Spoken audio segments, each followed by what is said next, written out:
It was late, much later than I had planned. The road was deserted, the asphalt reflecting the faint glow of the few streetlights scattered along the highway. My fuel tank was almost empty, and the last sign of civilization had been left behind over an hour ago. I knew I needed to stop soon, or I would end up stranded in the middle of nowhere. After driving for a few more minutes, I spotted the sign for a gas station in the distance, its dim lights appearing like a beacon of hope in the middle of the darkness. Relieved, I signaled and turned onto the small access road that led to the station. The place was practically deserted, except for a single car parked by the fuel pumps. I didn't see anyone around. I got out of the car and began refueling, feeling the cold night air biting at my skin. The silence was oppressive. There was no traffic, no sound, except for the soft click of the pump as the tank filled. That's when I noticed, out of the corner of my eye, the car parked in front of me. Something about it seemed off, but I couldn't quite put my finger on it. I glanced inside the car. It was a black sedan with tinted windows. I couldn't see the driver or any passengers. I forced myself to think it was probably someone resting, maybe even sleeping. Yet, there was something unsettling about the car just sitting there, completely still with no sign of life. The discomfort started to grow. The more I looked, the more it felt like the car was watching me back. A shiver ran down my spine. I kept refueling, trying to ignore the feeling of being watched. But the tension in the air was palpable. Then I noticed something even stranger. The car's engine was off, and there were no signs that anyone had gotten out of it. No lights on, nothing indicating movement. And what disturbed me the most, it was parked in a way that seemed intentional, as if it was there waiting for me. My heart began to race. I tried to convince myself it was just paranoia, that I was too tired, and my mind was playing tricks on me. But at the same time, the urge to get in my car and drive away as fast as possible was growing inside me. As the tank filled, I looked at the car again. The driver's window was now slightly rolled down, something that hadn't been like that before. My body froze for a second. I hadn't seen anyone touch it, and that sent my mind into full alert. The sense of imminent danger was overwhelming. I looked around, searching for help or any sign of life, but the station was deserted. Only dim lights and the shadows of the pumps surrounded me. I knew I had to get out of there, quickly. I turned off the pump and closed the fuel cap, my hands shaking. Before heading to my car, I glanced at the sedan again. The window was now fully rolled down, and I had the eerie feeling that someone inside was watching me. I tried to stay calm as I got into my car, but every part of me screamed to accelerate and get out of there. I turned the key in the ignition, and the engine roared to life. But before I could shift into gear, the black sedan started up. The sound of its engine breaking the night silence was like a gunshot in the dark. My heart raced. The car began to move slowly, as if waiting for my next move. Panic rose in my throat. I shifted into gear and sped out of the station, the screeching of my tires echoing across the asphalt. I glanced in the rearview mirror and saw the sedan accelerating behind me. There was no more doubt. I was being followed. My mind raced as fast as the car. Who were they? What did they want from me? Every second that passed made the situation more desperate. The sedan didn't flash its lights, didn't honk, just followed me closely, glued to my bumper. It was like a predator stalking its prey, waiting for the right moment to strike. I pressed down harder on the gas pedal, feeling the car tremble under the speed, but the sedan stayed right behind me, unwavering.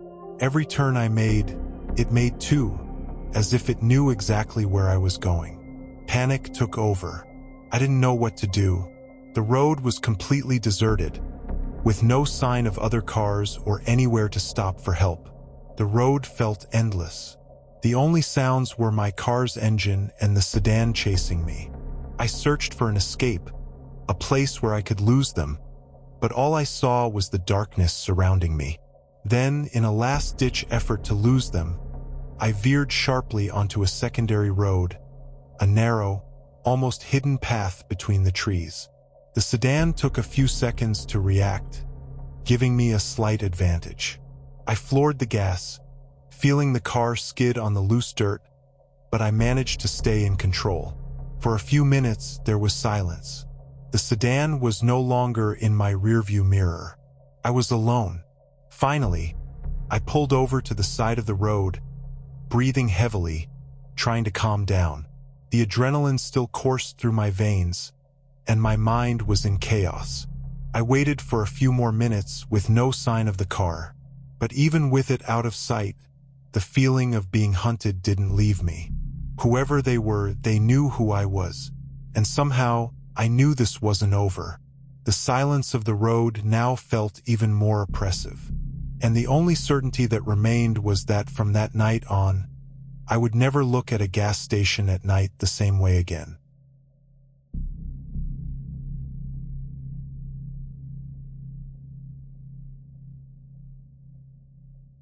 It was late, much too late to still be on the road.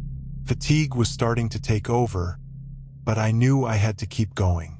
My eyelids felt heavy, and the constant hum of the car engine was almost hypnotic. That's when I saw a gas station in the distance, a point of light in the middle of the dark, empty road. I decided it would be a good idea to stop, stretch my legs, and grab something to drink. A quick break before continuing. When I pulled into the station, the place seemed almost deserted. There was only one other car, an old model, parked next to the convenience store. The car looked aged, as if it had been sitting there for a long time. The station lights flickered occasionally, adding to the eerie atmosphere. I got out of the car, trying to ignore the growing sense of unease inside me. There was something in the air, something I couldn't quite put my finger on, but I decided not to dwell on it. I walked into the convenience store, where the cold fluorescent lighting cast shadows over the shelves, and I began looking for a drink. The store was empty, or so I thought at first. As I walked through the aisles, I heard the faint sound of footsteps behind me. I quickly glanced over my shoulder and saw someone at the far end of the store. It was a man, but there was something off about him. He stood still, facing a shelf, but he wasn't picking anything up. He just stood there, as if observing the products without really paying attention. I pretended not to be bothered and continued walking, choosing a bottle of water from the fridge. But the feeling that the man was watching me started to unsettle me. His presence at the back of the store was strangely oppressive. He didn't seem like a normal customer. Something about his posture, his lack of movement, made me feel exposed. I made my way to the counter, trying to act as natural as possible. The cashier, more interested in his phone than anything else, rang up my purchase without even looking at me. As he scanned the barcode, I quickly glanced back toward the end of the store, just to check if the man was still there. He was, and now he was staring directly at me. My stomach twisted. His eyes didn't blink, and his face was pale under the cold lights. The unease turned into a subtle fear, and I hurried to take my change and leave. I walked toward the automatic doors, but before stepping through them, I glanced back at the man. He had moved. He was closer now, just a few feet from where he had been, still watching me. I wanted to run, but I tried to stay calm. I crossed through the doors, the cold night air hitting me as I walked back to my car. The silence of the station was almost total, except for the distant sound of the wind and the occasional buzz of the fluorescent lights. I got into my car and quickly shut the door, trying to convince myself it was just my mind playing tricks on me. I started the engine and was about to drive away when something made me look back toward the store. The man was outside now. He hadn't come through the automatic doors. He was just there, standing outside, staring at me with that same fixed, empty gaze. Panic surged through me, and I pressed the accelerator, speeding out of the station with trembling hands gripping the steering wheel. As I drove away, I glanced in the rearview mirror and watched his silhouette slowly fade into the distance. But the relief was short-lived. The road ahead of me was empty, and I thought I was safe until I noticed the old car, the same one I had seen parked next to the store, now following me, its headlights off. It wasn't speeding or closing in. It was just following me, maintaining a constant distance, as if monitoring me. I tried to speed up, hoping the car would fall behind, but it stayed there like a shadow, always at the same distance. My heart raced, and cold sweat started to drip down my forehead. What was happening? Who was that man? My mind raced, searching for a logical explanation, but nothing made sense. The road stretched out endlessly in front of me, and the car behind me kept following relentlessly. Every mile heightened my anxiety, and I knew, somehow, I was trapped in this silent chase. Finally, I spotted an exit to a secondary road and, without thinking twice, I swerved abruptly, trying to lose the car that was tailing me. The road was narrow and winding, and for a moment, I thought I had managed to escape. I checked the rearview mirror, and the old car was gone. I sighed in relief, but it was only brief. As I turned a sharper corner, the car was back, in the exact same spot, following me with its headlights still off. It was impossible. How could it be there? I hadn't seen it enter the road, and there was no way it could have caught up to me so quickly. Now, the fear was overwhelming. I pressed the gas pedal harder, trying my best to keep control of the car, but the other vehicle kept up with me, as if it were glued to me. There was no escape. I was being hunted, and the road ahead seemed to grow darker and more distant with every passing second. For a brief moment, I thought about stopping and confronting whoever was behind the wheel, but something inside me told me that would be a terrible mistake. Whoever or whatever was in that car, I didn't want to meet them. I knew there was something more, something beyond my understanding. When I finally saw the lights of a small town in the distance, I turned sharply back onto the main road. My heart was pounding, and fear consumed me. And then, I looked in the rearview mirror. The car was gone. The road was empty, as if it had never existed. The only sound was the engine of my car and the heavy breathing echoing inside the vehicle. I reached the town and stopped at the first gas station I found, unable to continue driving. But even now, as I sit here, the feeling that I'm still being watched hasn't gone away.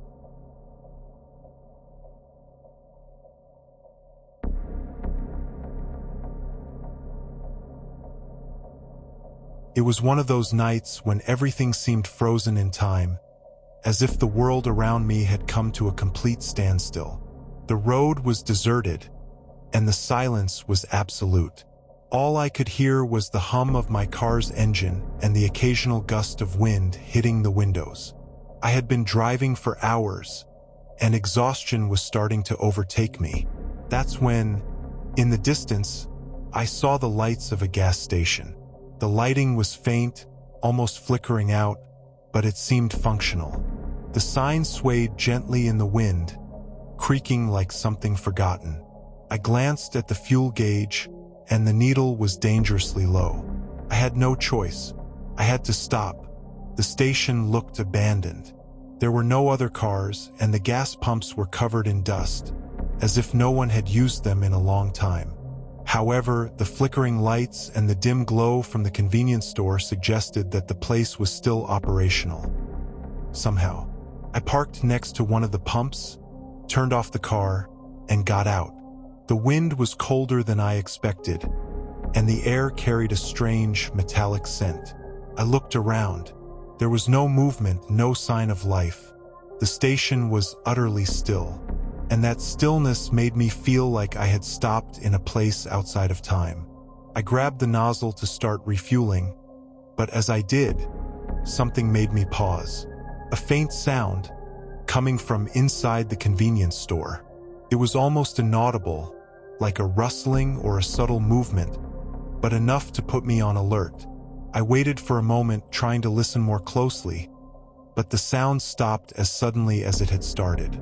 I ignored the uneasiness and refocused on filling the tank. Time seemed to slow down, and all I could think about was leaving as quickly as possible. The pump's display showed the progress, and I felt my nerves starting to calm down. And then I saw it. At first, I thought it was just my imagination playing tricks on me. Something in the distance at the edge of my vision moved, a shadow. I quickly turned my head, expecting to find some explanation. Maybe it was the wind moving something or an animal passing by, I thought. But what I saw was much worse. Between the pumps, a figure stood. It hadn't been there before, I was certain. It was a dark silhouette, undefined, tall, and unmoving. The dim station lights didn't reveal any details, just outlines. My eyes widened, and I felt my heart start to race uncontrollably. The figure didn't move, but I knew it was watching me. I could feel it. The air around me seemed to grow colder, and a sense of dread began to wash over me. I tried to stay calm, telling myself it was just another person, maybe another driver who had stopped, but deep down, something inside me screamed that it wasn't that. I quickly turned my attention back to the pump, trying to ignore that presence, but I couldn't.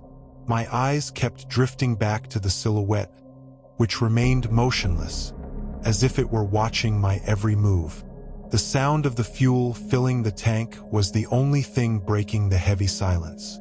When the tank finally filled up, I let go of the nozzle with trembling hands and prepared to get back into my car.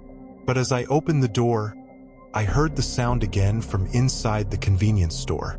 This time it was clearer, a metallic noise, like something clattering against a shelf or a can falling to the floor. I looked toward the store and, through the dirty glass, I saw something else move. A light flickered inside, and for a brief moment, I thought I saw something moving between the aisles. Another shadow, smaller but just as disturbing. I knew I needed to leave, but something kept me there for a few more seconds. Curiosity mixed with fear. I took a step toward the store, trying to understand what was happening. The lights inside flickered erratically, and a mist seemed to be forming in the corners of the glass, making the view blurry and indistinct. That's when I heard something that chilled my blood. Laughter. Low, subtle, almost as if it were coming from beneath the ground. I looked again at the figure between the pumps. It had moved. Now it was closer, much closer. My body froze in fear. There was no way the figure could have moved that fast without me seeing it. It had simply appeared there, closer, as if the distance between us had been swallowed by the darkness. Everything inside me screamed to run. I got into the car as quickly as I could and locked the doors. My breathing was ragged, and my hands trembled so much I could barely grip the steering wheel. I turned the key in the ignition, but for one horrifying moment, the car wouldn't start. The figure was still outside, getting closer with each passing second. Now I could see that its face wasn't a face. It was a void of darkness, an absence of features. Everything around it seemed to warp, as if reality itself was being sucked into that presence. I tried starting the car again, and this time it roared to life. I slammed my foot on the accelerator, the sound of tires screeching across the silent station as I sped away. I didn't look back, but I could feel that thing's gaze on me as I fled. The station disappeared in the rearview mirror, but the fear remained. I drove for a few more minutes before finally pulling over to the side of the road, trying to catch my breath. I looked in the rearview mirror, but there was nothing but darkness behind me. Everything was silent again, as if nothing had happened. But I knew it was real. I knew that, somehow, I had crossed paths with something that shouldn't exist. Something that saw me something that watched me up close. Since that night, I've never stopped at gas stations along the highway, especially not at night, because deep down, I know that presence is still there, waiting for another unsuspecting driver.